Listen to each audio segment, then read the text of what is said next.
Welcome to a Quest of Well-Being podcast, where we explore the intricate connections between our minds, bodies, and the food we eat. In today's episode, we're diving into the transformative insights from Galina Denzel's powerful book, Peace with Self, Peace with Food, a trauma healing approach for emotional eating. If you ever found yourself reaching for food during moments of stress or emotional turmoil, you're not alone. Emotional eating is a common struggle for many, often stemming from unresolved traumas. That's why we're here to discuss how identifying these patterns is the first step toward healing. Galina Denzel emphasizes the importance of self-compassion on our journey to overcoming emotional eating. She guides us through mindfulness practices to help recognize our triggers and cultivate a more conscious relationship with food. We'll also explore practical trauma healing techniques that Denzel presents, aimed at fostering a supportive environment for personal growth. With the right tools and awareness, we can create lasting change and find peace within ourselves, both mentally and physically. So grab your favorite cup of tea, settle in, and join us as we unpack the wisdom of peace with self, peace with food, and discover how to nourish our bodies and souls. Valeria interviews Galina Denzel. She is the author of Peace with Self, Peace with Food, a trauma healing approach for emotional eating. Galina is also the creator of the Peace with Food Transformation Group Method, an intensive small group program that helps people resolve emotional eating by working directly with the body and the nervous system imprints from the past. For 25 years, Galina battled her own complex relationship with food, trying every diet, nutrition plan, and therapeutic approach available. Nothing worked. It wasn't until her training as a somatic practitioner working with trauma that she experienced an unexpected shift. Through learning to care for her nervous system, her decades-long food struggles dissolved. This led her to create a method that addresses the neurobiological roots of emotional eating, rather than just the behaviors on the surface. As a somatic experiencing practitioner, SEP, neuroaffective relational model practitioner, NARMP, and somatic practice practitioner, Galina combines somatic exploration, movement, breath, art, and the power of human connection to help people come home to themselves. Based in Colorado, Galina teaches workshops, leads small transformation groups and retreats, and has worked with thousands of students worldwide. Her approach is grounded in compassion, neuroscience, and the deep belief that our bodies already know how to heal. They just need the right support. Meet Galina at purebelonging.com. Here's the interview with Galina Denzel. Aloha, everyone. This is another A Quest for Wellbeing podcast conversation, and my guest today is Galina Denzel. She is the author of Peace with Self, Peace with Food, a trauma healing approach for emotional eating. And she's also the creator of the Peace with Food Transformation Group Method. She is a somatic experiencing practitioner. She's a neuroaffective relational model practitioner and somatic practice practitioner. She also teaches workshops and leads small transformation groups and retreats. So this is my brief introduction to you, Galina, and I usually don't do so well with reading. I scripted anything. So the full bio will be at the end. There's a lot more to you. It will be at the end, not the video because this is not a video, but it will be on the podcast notes. But the first question that I asked to everyone and never left me is, how would you introduce yourself? Who is Galina in this very moment? Oh, that's a beautiful question. Thank you for hosting. It's such a joy to meet you and be with you. I would say in this moment, I would describe myself as living myself into the questions that my students have for me every day and I have for myself. Working with the nervous system is very much a lived experience. And so we ask questions and then we live ourselves into the answers. And I'm very, very fortunate to work with my students every day, individually and in small groups, and to discover really what our eating behaviors are all about. And it's a constant process of discovery. And Right. it's very much, I feel lucky, like somebody who might explore outer space through a Mhm. telescope. Yes. Or, if you go diving in the beautiful islands where you are, Yeah. and you just explore and you don't really know what you're going to find, but Yeah. it's very much an adventure every day. Mm. I love listening to that. It sounds like a song to me. And every time I don't know what it is. It's like very, as you said, it's a living thing. So it's a moment to moment kind of flow. And I know we try to kind of put life in a box or into ideas, Mhm. concepts, Mhm. memories, all those things, but it doesn't work. Sometimes it's great for conversations and for writing books and for certain things, but I also feel exactly as you explained or expressed. It's a living thing. We are pretty much living the answers to our own Mhm. questions or questions that come from others around us. You as a teacher, so you have all these questions from your students. It's just wonderful to hear that you're open to explore and dance with those questions instead of kind of um, let's say, assuming that we know the answer Yeah. every time, right, Galina? Yep. That's tempting, Exactly. isn't it? It's very tempting. Oh, I know. I did in my 20s. I knew a lot, but no, not anymore. Yes, isn't that funny? That we lose, attachment to that. So, Yeah. what are the truth that you have found to in this moment to this day? What are some truths that you can say with all your being, this is something that perhaps not that I know in a sense that won't change, but in a sense of wisdom? Hmm. Well, I would say that the body itself is a source of wisdom, Yeah. and that we don't always like what we hear or the wisdom that we receive or the guidance that we Right. receive. Right. I think that one thing I'm seeing daily in my work, because I work with people who struggle to do something that is very biological, which is to receive what is good from the environment. So, one of the Mm, things that we want to answer in our work is, what does it mean to eat? And what does it mean to be nourished? And it right. comes down to being able to receive what is good and what is life sustaining from the environment. Mm, Because the apple is outside of you, or the pineapple, as it is in yeah. Hawaii, Yeah. is outside of you. Yeah. And then there's a process that is in many ways, a sacred and mystical process of that pineapple then becoming a skin cell or becoming a part of the patella of your knee. Right. And in order to be able to engage with the environment in a way that what is nourishing and beneficial can come in and become a part of the body, we Mm, need to be in a particular state. And the body has states that support nourishment and states that support survival. right. And one of the wise things we hear from the body when we struggle with food is the body literally saying, I cannot be fed in this state that I'm in Mm, this state of high stress or mm, in this state of repeating survival patterns of the past. I right. am not in a state in which I can receive what is good, whether that's a pineapple or it's a hug or it is a word of affirmation, a kind word or a compliment. Yeah. Because the body can't do two things at once. It can't both protect and connect.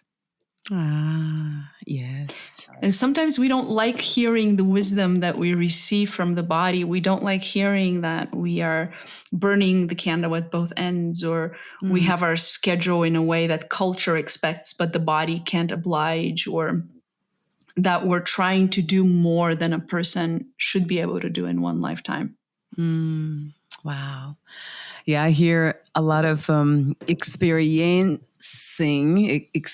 almost like an experiment type of wisdom. It's very much connected to experience.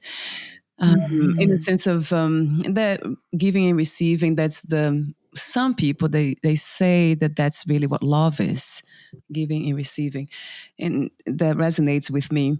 But above Mm. all, there's something that I have found to be true, kind of dancing with that question, the same question, what have I found to be true? From my experience with eating too, because I was a fitness competitor, so I was starving the body for a while in order to look in a certain way and win those competitions. And then I would just eat everything that was in front of me. And the Mm-hmm. whole jar of peanut butter. I remember that vividly. Mm-hmm. And then I would Mm-hmm. gain weight. I mean, it was really unhealthy in a sense. But uh, something that I have learned was to accept everything in that moment for what is, instead of pushing it away with fear. So for me, fear has been the most, I wouldn't say destructive, but unhealthy kind of attachment we can have. It's the state of fear, and that in acceptance dispels that. So when I think about when I'm eating, like I moved recently, and then my routine, my workout routine, my what I used to eat, because I'm very healthy oriented. Just, I don't know, by design or by habit, I don't know, but I tend to eat very healthy. So I started kind of eating unhealthy in a sense of getting some moving, kind of getting the boxes and getting so busy with so many things. And I would just grab whatever was in Mm-hmm. front of me, crackers, whatever. Mm-hmm. And then I just felt that I was gaining weight, and I'm still kind of a little heavier now. And then I just fall into this state of acceptance immediately. And then brings Mm-hmm. peace, not just to the nervous system, but my whole being. Like, it's Mm-hmm. okay to eat those I'm working really Of hard, and I course. don't know how, I can't prepare meals right now. It's almost like talking to a Mm-hmm. baby in a sense. I talk to Mm-hmm. the body. It's okay. You can have that. Yeah. You know how to go back anyway, go back home in a sense of being healthy again. So it's okay. How do you feel about that when it comes to eating disorders and emotional eating, Galina? Is that something that you also apply as a method? Can you bring into your method acceptance for what is in that moment? Well, from a nervous system perspective, acceptance, compassion, Yeah. understanding, Yes. and a more spacious way of being with yourself Mm, emerge on the other side of connecting with something that is true. right. And so typically, what I observe happens in my students as we work is they get a glimpse into understanding why they are behaving the way they're behaving, Right. or why their body has, for a while, a very narrow palette of choices, or Right. why it feels like there's someone else in the driver's seat. Mm, And as the understanding and the insight reaches them, it reaches their heart, reaches their mind, their spirit, right. naturally self-compassion, understanding, spaciousness, acceptance arise. Mm, It is very difficult to, and it's actually impossible to have acceptance or self-compassion as an organic experience in the midst of a high stress event, right. or in the midst of being shut down and frozen and completely exhausted and depressed. Right. Self acceptance and the spaciousness that you described, which is beautiful, are only possible when the system has a little more ease, a little more peace available to it. And that's not the case when people first come to me. When people first come Mm, to me, mm, they've been struggling, some of them for 5 or 6 decades, with yeah. feeling out of control with food. Ah, And yeah. there's a way in which there's almost a lack of experience of anything else, because Mm, the system lives in these survival states of, the classic fight, flight, or freeze, that are not necessarily around a one event trauma, around a car accident or around a fall or around a surgery, but around the way that the system has adapted because of how somebody was developing in utero or was born or what they experienced in their early life. And so we end up seeing these behaviors around food that are called behaviors of food suffering. We see these behaviors of food suffering, whether they're restrictive, like in your case, restrictive, and then overeating behaviors around a particular kind of athleticism, Yeah. or like a bodybuilder or figure competitor or other kinds of athletes, or we see these behaviors just around trying to manage the overwhelm of the internal world. Mm. Acceptance does come. And what's really interesting is I often talk to my students about when you understand yourself, it's much easier to love yourself. Right. And acceptance and understanding are a part of that internal friendliness in the beginning towards the self, and then eventually a love, which is boundless. The love of the heart is boundless, but we don't start there. It ends up being a byproduct of really understanding why someone is suffering the way they're suffering. Does that make sense? It does, yeah. Well, you're speaking about complex trauma, which I come from that background too, but not really with the pattern of eating, like the eating disorder, Mm-hmm. like without that Mm-hmm. pattern. But of course, different addictive patterns that I've noticed, especially in relationships. So my case basically has been kind of almost like narrowed down to romantic relationships, Yeah. looking for the father, the mother, something familiar Yeah. in both of them were dysfunctional. So a dysfunction, Yeah. not in a pejorative way, just unhealthy, not lacking the self-understanding. Let's say that way, Yeah. self-awareness. Yeah. And then I just see myself, even to this day with my husband, kind of still kind of working within that pattern. Like, oh, am I Mm. addicted? Addicted to him because he's similar, kind of mimic the patterns of my parents. Oh, that's an interesting thing. And then I always go back to acceptance. For me, has been, yeah, for some reason, has been my Mhm. almost like my ground. Mhm. To in order to take the other steps, that's my Yeah. first kind of where I stand. I accept what's happening right now exactly as it is, and then I take another step towards Yeah. whatever Yeah. improvement that might be. Yeah. That's beautiful. It's almost like your medicine Mm. is this capacity to accept things as they are. Right, right. Yes. Thank you for saying that, Galina. That's a Mhm. beautiful way of saying my medicine. Yeah. Mhm. Yes. Oh, yes. Something came back. So now some people might be now curious to know. I read already about you, so I have an idea. But talk to me about how you got here, your story of being Mm. you as you are in this moment. Yeah. Well, to say that I had no intention of working with food ever in my life would be an understatement. Yeah. And so the fact that I find myself here is really one of the manifestations of the creativity of nature, and how nature likes to do what it likes to do through us as people, as consciousness.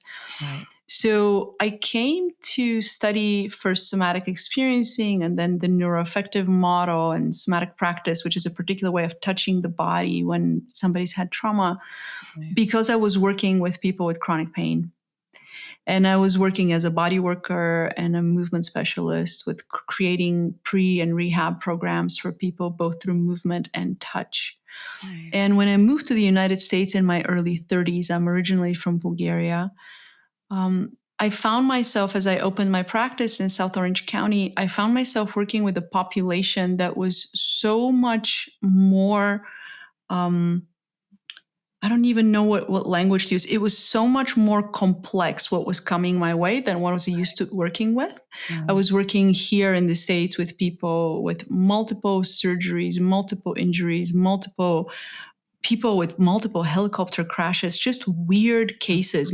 Even my first couple of years working, and I found my skills to be greatly lacking in working with repetitive trauma. So I Right. knew how to work with somebody who's had, a couple of surgeries, but 20, not so much. Yeah. So Yeah. I came to somatic experiencing as a modality that is particularly created to work with the aftershock in the body of traumas like car accidents or surgeries, and how to work with anesthesia and how to work with poisoning and how to work with people who have lived through hurricanes or earthquakes or wars. Yeah. And the second year, somatic experiencing has a 3-year kind of original curriculum, and then there's more specializations later. Towards the second year of my learning, which involves, there's the regular schoolwork, but there's a lot of personal sessions that you do so that you receive the work in your own body. And towards the second year, my eating disorder that I had had my whole life dissolved. And at that time, I was so resolved. It wasn't a beautiful acceptance or surrender. It was like, I give up. I'm going to be afraid of food for the rest of my life. I'm going to restrict food for the rest of my life. Food is going to hurt my stomach for the rest of my life. I'm going to continue to have these rashes every time I eat something that is in any way different from like the 6 things I can safely eat. So I had completely given up on any hope that I can have a relationship with food that I have now, that my students get to develop themselves, which is this freedom of being able to know when you're hungry, get a sense of what you're hungry for, have a good idea of how much you're needing in the moment, be able to prepare it or have someone prepare it for you, enjoy it, like eat with enjoyment, and then be able to have enough and be full and be satisfied without feeling sick or without feeling scared or without having to think about the food for the rest of the day of how many calories and what it was and what should I do to manage it. So the fact that I could eat French fries for the first time in my life, or I could look in the mirror and not see a conglomerate of parts that needed to be fixed and improved in some way, it was like I got transported. Like sometimes people will say, I feel like I got transported on another planet. I feel like I got transported from another planet into my body that knew exactly how to take care of itself. And I could feel that my body was this is a quote from one of my teachers, was my closest part of nature. And what I had always wanted, to trust my body, to feel like I can be a good, friendly, a good friendly friend to my body. Like all of that, all of a sudden, these were emergent properties. They weren't things I had to meditate myself into or positive affirmation, Louise Hay myself into. I didn't have to do any of this. My body just worked, and it worked because bodies are designed to work. And when they don't work, it's because they're in some kind of a pattern of survival that they need help to get out of. So the 2 years I had spent doing sessions with my teachers and with our assistants and therapists, the idea of these sessions is to bring more robust, more flexible functioning to the biology that it loses through trauma. And I have enough of a trauma history that had happened in my life. And so it was so shocking to me, but also I love teaching. I went to school to be a teacher, and I love teaching. And that's why I run an online school, even though, the people who work in it are therapists, but we run a school. We have a curriculum. We deal with somatic education because everybody deserves to get the body manual for their body. And I felt my whole life like somehow no one gave me the manual, and I was just doing the best I could with some scraps of instruction that I found in, somewhere on the sidewalk. And to feel that my body had everything it needed to thrive, not because it was installed from the outside, but because we had removed the obstacles to my body being able to function again on its own. It was such a revelation. I was like, I have to teach this again. So what did I do? My 3rd year of somatic experiencing, I gathered a group of women that I had been working with for years who were really struggling with food. And I said, I don't know if the same things that help me will help you, but let's find out. And those are the women from the introduction of my book. Those are the women I took on retreat in 2015. who were the first people to work with me and to show me that actually there's a lot here that can be explored and taught and replicated and refined. And so today, 10, 11 years later, I'm 7 years into teaching the current curriculum that our school offers. And it has been really life-changing for so many people. And we work with a small number of people because you can't scale this work. You can't work with 1,000 people a day. We take 36 students a year because we do very deep work with them. Wow, how beautiful. Yeah, you are a beautiful teacher. I wanted to say that. Like when you mentioned the word teacher, it just I just held on to that. Yeah, that compliment. That's what my name means too, which is really fun. Really? Yeah. Just it comes to me very beautifully and powerfully too. Yeah. You are a wonderful teacher. So thank you for your contribution to well-being in this reality. We need all the help that we can get to elevate. My main interest, of course, it goes through the pathways of physical health and then emotional and then psychological. But the goal really is just that it's almost like I call it the human evolution. When we come to the understanding that this is an experience of being human and not essentially who we are or what we are.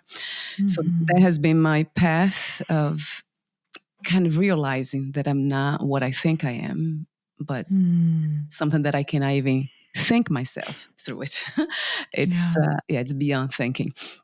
So that's more like, the label is spiritual, but to me, it's just natural. It's just, it's another truth that's undeniable that most of us are just kind of running from or not really interested in, because we still have a lot of work to do with the dance of the experience in being a body. And then we focused too much being a body or a mind that we forget that we are none of it. So I know this is a statement that most people around me, they do understand that that's where I come from, but hopefully this is not too strange for you, Galina. No, not at all. There's a place for the different expressions and also emergent experiences of what it's like to be in a human body. Like I often talk to my students about vertical and horizontal experiences, and how often the spiritual experience, which is none of the horizontal, excludes the horizontal. Like, what's it like to have an embodied experience? And then this constant cross, it actually is a cross, which is interestingly, in so many spiritual traditions and in Christianity as well. I grew up in the land of Orthodox Christianity. But there's a way in which the vertical and the horizontal, they're always crossing and always dancing with each other. And how we do that is really, like, I think our greatest potential as humans is to come to what you're sharing. Yes. What do you feel is the purpose of the human experience? Oh my God. I think to be nature, to be our own unique part of nature. Yes, just like flowers and trees. Just like a flower. And I often talk about how, like the same thing that gets me out of bed in the morning is what pushes the tulips out of the ground in spring here in the Northern Hemisphere. I love that. Yeah. And it's a feeling of being alive and being in life. And for any of your listeners and maybe you yourself, if you've ever been depressed, which is hell on earth, it's the hell realm on earth. Yes. The reason why depression is so painful, and I was so scared when I was depressed really painfully in my late 20s. What's scary about depression is that you don't feel that. Like, you don't feel life moving through you. You don't feel like you're a part of nature. You feel like you're outside of life. Right. That's very scary. Right. And I think it's past my education level, or even like a level of personal spiritual realization to speak to what the purpose of life is. But from a somatic perspective, what I have lived is that feeling that we're a part of nature, and what's it like to live as a part of nature. Right. Yeah. What a beautiful insight and perspective to have, especially when it is embodied, right? You as a teacher, embodying that and passing that on is just such a beautiful thing. And I agree with the cross, meaning Mm. kind of living this wholeness, not trying to be one thing because we are not one thing in the first place. Yeah. I mean, essentially, of course, yeah, the essence is one, but what creates all this is one substance, not even a Mm-hmm. substance because we cannot. It's not a thing. But yes, it's this dream like. I mean, I keep going back to that too. That's where I have trained my mind to always go back to the acceptance of what it is that's happening right now, exactly as it is, without trying, without Mm. fear, and without trying to resist it and push it away. So Yeah. that has been, I would say, my superpower. You know, some of us have that. Not everyone can do that, and it's not that I can do that all the time consistently.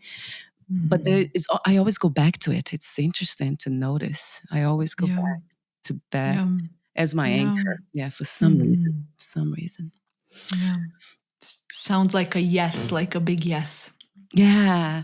So I wanted to go to, well, I'm very much into storytelling these days. I Mm. had lost the connection with the idea of telling stories because it felt very much like holding on to the past and rehashing all those things. But there is something about storytelling that came back to me recently, about a year ago, as almost like a guiding force asking me to do Mm. this. That's when I moved to Hawaii too. So I don't think it's a coincidence that indigenous, I'm part indigenous, and I know that a lot of the indigenous cultures, they kind of utilize storytelling as a way of Mm-hmm. passing on truth. Basically, storytelling is truth telling, but in a way that's creative, fun, and can bypass the, let's say, the skeptical mind. Thinking, Mm-hmm. too much thinking, overthinking doesn't lead to wisdom. So when you say your body's telling your story, that just caught my attention. This is a card, a beautiful card that you sent to me with your book. I wish we were doing the video interview now because I would like to show this to everyone. And at the end of the book, you have these images that I actually didn't. I want to ask you now, did you paint them? They're so beautiful. Yeah, so the art that's in my book, there's three artists who worked on Peace with Self, Peace with Food. There's the cover artist, Debbie Yeah. Baxter, Yeah. who built a life-size nest. Oh.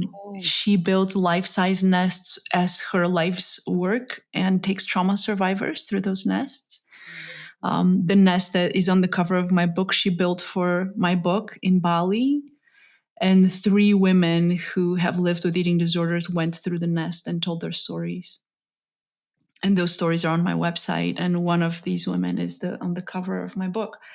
And then there's the designer, Ellie Nam, who is a graphic designer who laid out the inside of the book. And what she said is, she was like, this is such a serious book and it's such a sad book. There's moments that it makes me very sad. So I want to make the design happy so that even if people are reading something that really touches them and makes them sad about their life or how they survived their early childhood, they have something beautiful to look forward to. And the third artist who has the images in the back and who is the artist of the card that I sent you is Dina Papadakis, who is my aunt and who started painting in her 60s. And she's an amazing botanical watercolor artist. And she's very generous to share all of her art with me and with my students. But before I wanted to speak about the images in the back, Mm-hmm. because I'm Mm-hmm. very visual, but there's something about when I touched, that's what really, for my body, that's what it was important to the body per se. It was a touch, it was Beautiful. the texture of Mm. these pages. So So yeah, nice. isn't it fascinating how? And I wonder if this is very intuitive. So I'm not really rationalizing. So I don't. A lot of the times I don't do it. I just let it do what it does. But is Mm-hmm. there a reason why can we receive this type of sensory kind of response when we touch something or in contact with something? Is there a reason for that, or it's just Yeah. spontaneous? Yeah. Well, human beings are constantly immersed in a flow of sensory information. And a part of the reason why my book has so much color, and I produced a book that no publisher would ever produce. That's why I had to produce it myself. Yes. There's a way in which we perceive through our eyes, through our skin, through our nose, through our taste buds, through our ears, this continuous flow of information. And when we have had trauma, what happens is each of our senses, we have 8 senses, we have these 5 that we feel the world with, and we have 3 that are on the inside. The 8 senses become dedicated, and some people would say they get hijacked. I don't much like that language, but they get dedicated to protecting. And so instead of sensory thresholds of well-being, of welcome, of pleasure, what you experienced with this book, I'm imagining is some sense of connection and maybe like a low threshold of enjoyment or some kind of a recognition, Yes. that the senses are more interested in protecting than in connecting. And so what ends up happening is then that can result in restrictive behaviors, being afraid of food or having ARFID or, any of these binge purge, chewing, spitting behaviors. Or the nervous system can also, the senses can become indiscriminating, where they're not discriminating well what is nourishing. And so a whole bunch of things end up entering the body that might be too much or not the right kind, or that might impact the body poorly. Right. And so recovering a sense of safety, of a safe enough and nourishing environment through the senses, the 5 senses that are on the outside and the 3 on the inside, later, is really, really a key part of my work. And this is where we begin, because human beings, we are constantly perceiving and processing sensory information. And most people are completely unaware of that. Most people mostly perceive their life as if it's happening through their mental processes. And that is just not a complete picture. And so, very on purpose, my book is a book you can touch and you can play with. And there's people who tear the pages off and have them all over their house, as like wallpaper. And I love that. It's like, I want you to tear the book and have it around your house as wallpaper. I've done the same with some of the copies of my book. I have it all over my house on my walls. How beautiful. I mean, what's not to love about that? It goes back. I know you were trained in trauma and very highly trained. And from your own experience too. So you're bringing your own experience, personal experience, and then the training is just the knowledge. It's incredibly clear and effective. That's what I see. Like I would definitely have you as a teacher if I had any of these conditions. But I wanted to, you're a wonderful teacher, really, really, really is. So I wanted to mention something. Have you heard about the unmothered child? Not in that language, but please do tell me a little more so I know what you're speaking about. Yeah, I'm very actually surprised that a lot of my guests in the field of trauma, they don't mention, or they have not ever heard, or they heard very little. 2 things that I often mention is Vedanta. I'm a student of Vedanta, a practitioner of that. It's basically a method to end suffering. It's a Hindu. It's not a philosophy, it's a method to end suffering. So I've been studying that forever, and it's still like, because I'm still suffering here and there, not too much, but here and there, I kind of sprinkle Vedanta here and there too. But the unmothered child, it's another syndrome. I don't know what you call it. It's just another, perhaps another story that resonated with me deeply. So Vedanta and the teachings of ending suffering, and then also the unmothered child, because it has to do with storytelling too. So basically, it's not being not being mothered, not having a mother when we're little, or perhaps not having the nourishment, the nurturing of a mother, basically. So, what is a mother? And then we go back. I look at nature. That's why a lot of unmothered children, we love nature. I'm one of them. So I see lands like this, Hawaii, a lot of unbothered children, they're all adults and they don't know that. A lot of them, they're just intuitively kind of connecting to this land for a reason. We really connect to nature because nature is the big mother. So basically, through the lens of the unmothered child, that's what was missing, and that's what we're looking for all the time, has caused all the trauma, our suffering. And now we're looking to, even again, intuitively, without that intellectual understanding, we are trying to connect back, with that nurturing. And the funny thing is that the only thing that will kind of cure, the healing for that, is becoming our own mother. There's no other way of, it's not even nature out there, or a wonderful relationship or friends or whatever it is. It's in us. We have to grow that mother within ourselves. Yeah. So yeah, you probably heard it that way, didn't you? Well, there would be probably different language in attachment work, but the same recognition that something that should have happened did not happen. And in the trauma world, we call that trauma of omission, as opposed to trauma of commission. So there's children who were, for example, abused by their caregivers in very tragic ways. That's trauma of omission. And an unmothered child, a child who has not received what is their birthright. I have a chapter in my book called When Needs Go Unmet. That goes into how every child, every baby born is an expectation.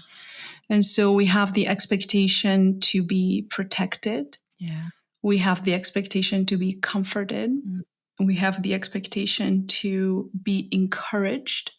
And we have the expectation to be set free, to be able to come back from our explorations and be celebrated.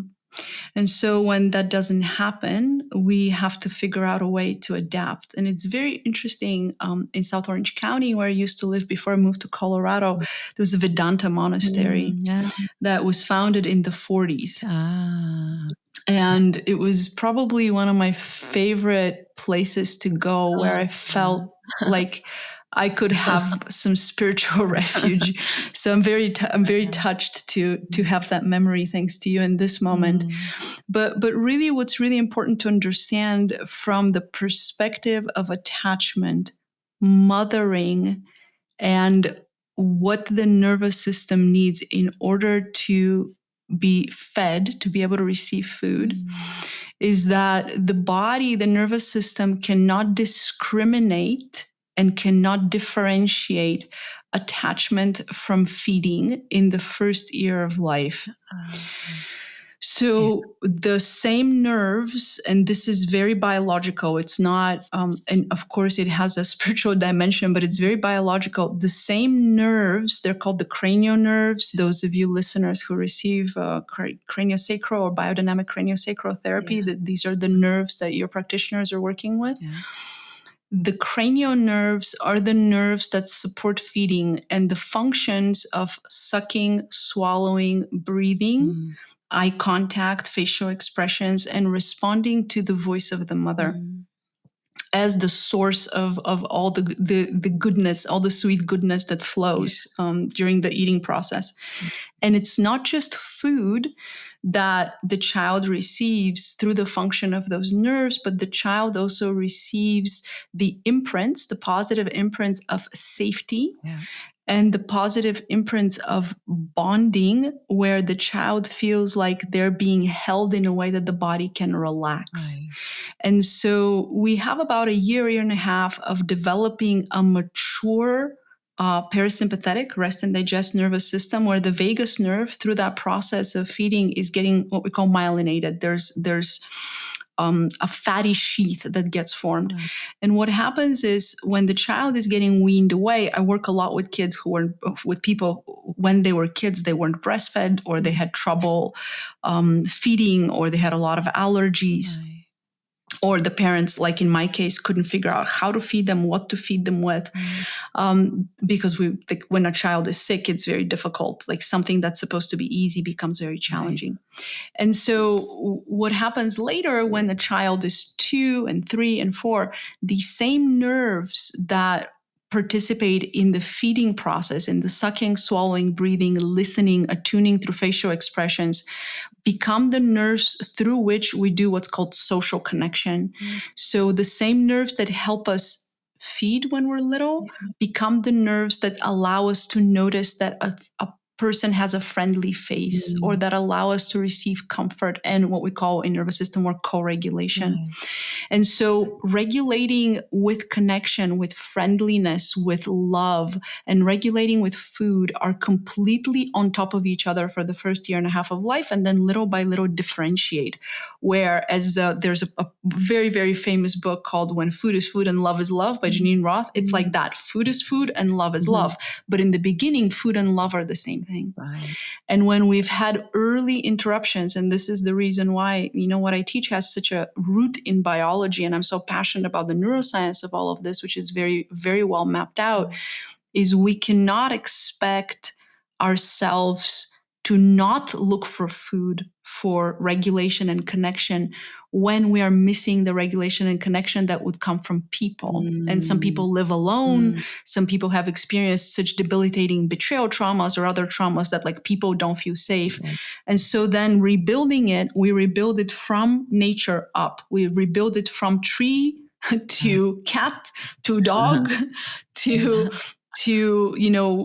a human being. In the beginning, maybe a professional, and then over time, like actual people who are not professionally trained to do this. Because really trauma ruptures the capacity to regulate with people and makes it so we regulate with food. And it can very much be so for people who are in the NICU for a long time. Many, many things happen early on in life. Most eating disorders come from in utero at birth and a year and a half after birth. Imprints on the biology, and people don't know about those. They don't have a memory of those, because when they were traumatic, there's no memory. Right. And so really, like, love and food are on top of each other from the moment we actually implant in utero. And it's really having to figure out, how do I receive something nourishing and something good, and how do I stay alive, and how do I become my own person? And so when there isn't a memory of a nourishing mother, there's many other archetypes. There's the archetype of the death mother. There's the archetype of the devouring mother, if you go into Jungian psychology. So really, what you're saying is so profound, is as we grow inside ourselves, what eventually happens is we grow into our own nourishing mothers. And the balance of the nourishing mother and the very, very rational and loving father is something that once we get to that place inside of ourselves, we really are free to explore the vertical, to go towards the sky and down into the earth, and to feel like, like the lightning rod of spiritual wisdom that every human can be here, hopefully for the benefit of all other humans. Yes. What's not to love about your wisdom, the wisdom that flows through you with such a clarity. Thank you. Thank you so much, Galina. And thank you for bringing the nourishing mother here. I'm sitting in my office, and there's 2 books next to each other. One is called Mother Hunger, which I love. And the other book next to it, also with a mother title, is called The Emotionally Absent Mother. And there are so many books on eating disorders and mothering. And there's a reason for that. There's a reason for that. Yes, right. And the reason is biological. Isn't it funny? Yeah, because everything's connected, obviously. Yeah, it's biological, it's psycho. I mean, there's no disconnection really, past, present, future. Isn't it interesting? Everything's interconnected. And I love... Everything is interconnected, yes. Right. And that's why we do need each other. And I always go back to that, these conversations and the work that you're doing, the work that so many wonderful people that I meet are doing. It just inspires me to keep doing it, in the sense, keep sharing all this work, all this wisdom, because you never know by some people say by changing one life, that might be enough if we can somehow, right, influence, impact one life. So Yeah. we're almost at the end. One is enough. Yeah, right. You see, that's another thing about expectations too, because a lot of times I see the fear is very much connected to that. And some of us do a lot of beautiful work, write amazing books, and sometimes the only purpose is to heal oneself, the one who is writing that book. Yeah. But then sometimes the mind, with all these expectations and ideas of what life should be, then we ended up losing ourselves, our peace. I love the title of the book, going back to peace, peace with self, peace with food. So I have way too many questions for you for this conversation. Way too many. I just could talk to you for forever, really. I just could stay here and We'll meet again. I would love that. So, but before you go, I really would love to hear from you about your body is telling your story. And I guess what caught my attention when I read this is, they are different people and they have different anatomies. Sometimes they need to be bigger in order to be healthy. So this is not a judgment, right, Galina? Talk to me about how do if we had a group, let's say a group of people, I'm thinking about a workshop like that. And then we just kind of look at each other and say, what do you think my body's what do you think? What do you see as a story? And then I would love to hear openly, with just tell me, what do you see? And what's the story here? And then to see if that would match, be in alignment with what I have already inside my inner world's telling me. So is that something that I'm wondering, how far can we go with trusting the outside world, even people that are really well-intentioned and well-trained and wonderful people? Is that something that you recommend that we do? Because I thought as doing this for my workshop, just having this playful kind of storytelling using the body. So this is it would be a fun experiment. Right. So it's very interesting because as somatic practitioners and people who are licensed therapists, somatic therapists, we are taught how to read bodies. I can imagine. And there are particular ways that the body forms itself. There's a whole field called formative psychology or formative embodiment, in which we look at how the body has created not just its shape, but also its ways of behaving. Like, I'll often give an example. If you look at somebody like Tony Robbins, who, like, a lot of people know what Tony looks like, you can see his chest and you can see how he holds himself and how he speaks. And if you look at the Dalai Lama, you can see a very different body, very differently formed, and a person who speaks very differently and walks very differently, or like a Desmond Tutu, very, very different bodies. And all of these bodies have grown up in different environments with different parents, with different imprints, both positive and negative. And my intention when I look at a body is to see two things. One is what happened to the body that it got formed in that way.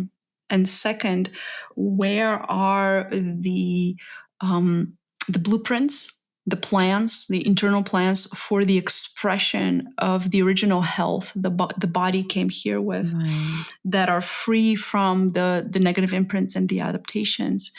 And as somatic practitioners, our work is to support people in finding the blueprint that's under all of these, like if you take it like a Tony Robbins, like under that armored chest, like who's living inside. And when I make contact with that part of myself of who is actually living under this, like for me, I hold myself because of some of my imprints, I hold my chest kind of high. But when I drop my chest, I feel a lot softer and a lot more vulnerable. I'm a lot softer than people think I am. And so what's it like to make contact with what's under all of that? And so in many ways, like, can we tell Yes. people who they are? No, we can't. We can see what the adaptations are, but we need to invite people. Like that happens at my retreats. Yeah. When we invite people to express what Mm. hasn't been expressed, we can actually see what is authentic, Yeah. what is life-giving, what nature is doing here. Mm. And it's not that one's healthy, one is unhealthy. It's just like, a tree that got hit by a storm and is kind of growing sideways Mm. is not an unhealthy tree. Mm. It's just had an experience and it's growing in this way because of that experience. Right. Oh, I love that. I love that. I mean, I love the clarity, the knowledge, of course, but there's something about your clarity that just kind of, it resonates deeply. Thank you again for being you. I'm so Oh, glad. it's I'm so beautiful. glad. So, yeah, I want to make a comment, perhaps not even adding to that, just something that I have noticed within myself that I usually pay attention to my body when I'm in contact with anything, any sound, anyone, anything, and then I see how it feels, and that's how I know. It's almost like more energetically. Then I'm not really looking how you what you. I'm actually I'm not interested in bodies the way they look, but I'm very interested in how they make me feel. Like when you're around me, like, what does Yeah. my body is feel that I do pay attention to that a lot. And I don't know, some people say that this is vibrational, that might be energy. So energy, vibration, the frequencies of it's energetically. It's definitely an energy thing. And that to me has been my guiding light and I do listen to that immediately. Although sometimes I get myself into trouble because I don't push anything away.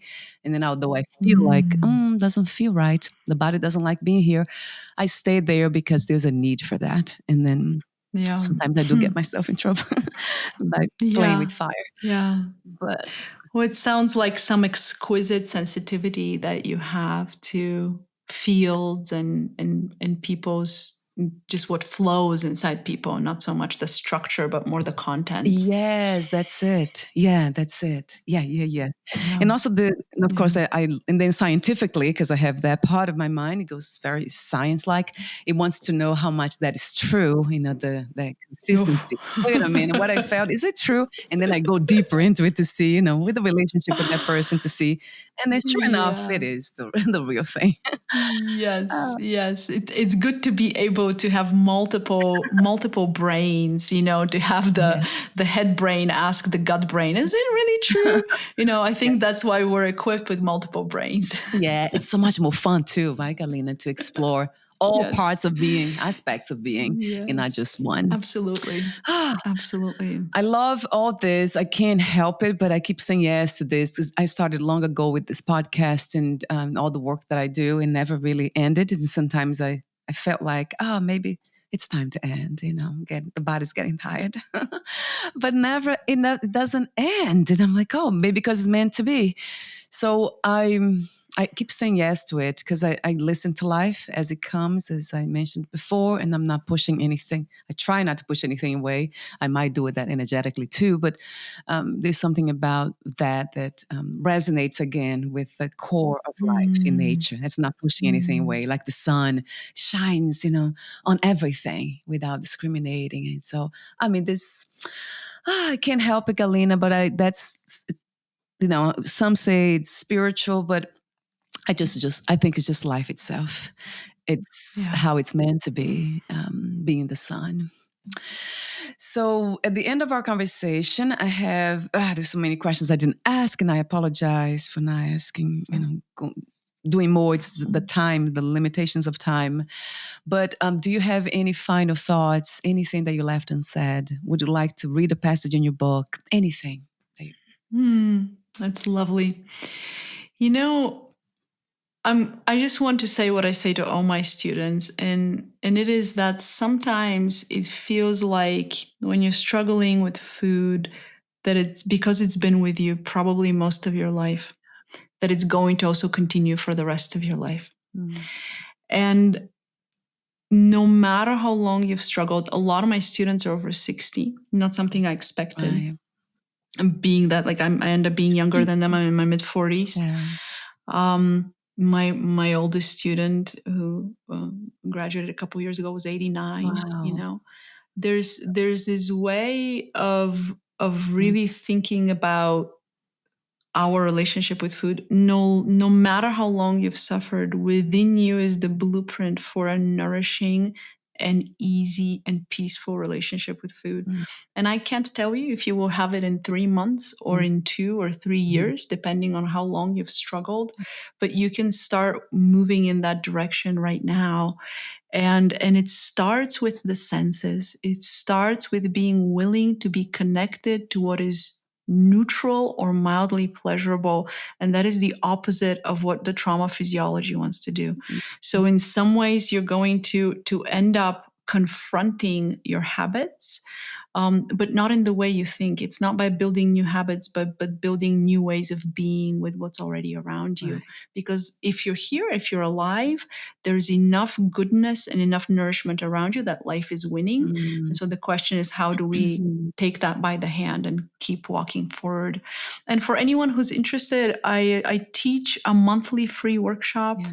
I'm sure my website will be somewhere in the show notes. Yes. So come to a free workshop, let yourself just sit and practice and experience the work for yourself, because your body is going to let you know if it's something that you're drawn to. Yes. Wonderful.